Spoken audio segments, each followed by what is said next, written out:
Aujourd'hui, dans notre émission À l'encre de l'espoir, nous parlerons du leadership de la femme dans le mariage. Grande question, n'est-ce pas? Et oui, nous vous partagerons l'histoire d'un couple, celle d'Ornella et Kevin. Un couple marié qui s'aimait et qui vivait heureux avec leurs enfants.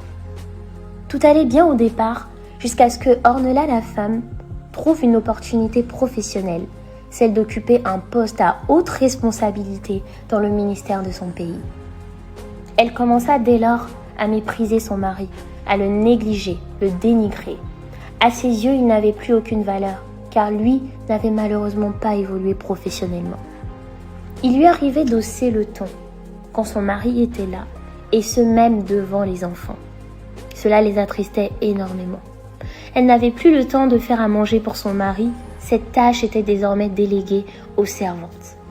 Et lorsque son mari lui faisait des remarques à ce sujet, elle se plaignait. Elle refusait également de se donner à lui sexuellement, soi-disant qu'il ne comprenait pas qu'elle n'avait plus le temps pour cela et qu'elle devait se concentrer sur son travail. Un jour, son mari, s'étant plaint face à leurs témoins, Ornella eut une réponse très désagréable. Celle selon laquelle son mari était jaloux de son élévation professionnelle et qu'elle ne se laissera pas faire car elle est une femme de caractère. Elle était tout le temps en déplacement professionnel, sans même prévenir des fois son mari, et au vu de tout cela, ils s'éloignèrent l'un de l'autre. Un jour, elle découvra que son mari commençait à la tromper avec l'une de ses servantes. Effectivement, cette dernière avait pris l'habitude de consoler son mari en son absence par des paroles mielleuses, de bons repas et le respect qu'elle lui attribuait.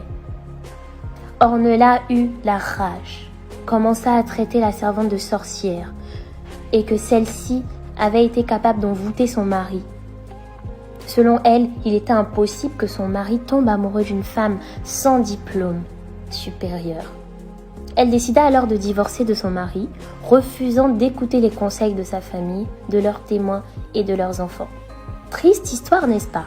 Restez connectés pour la suite.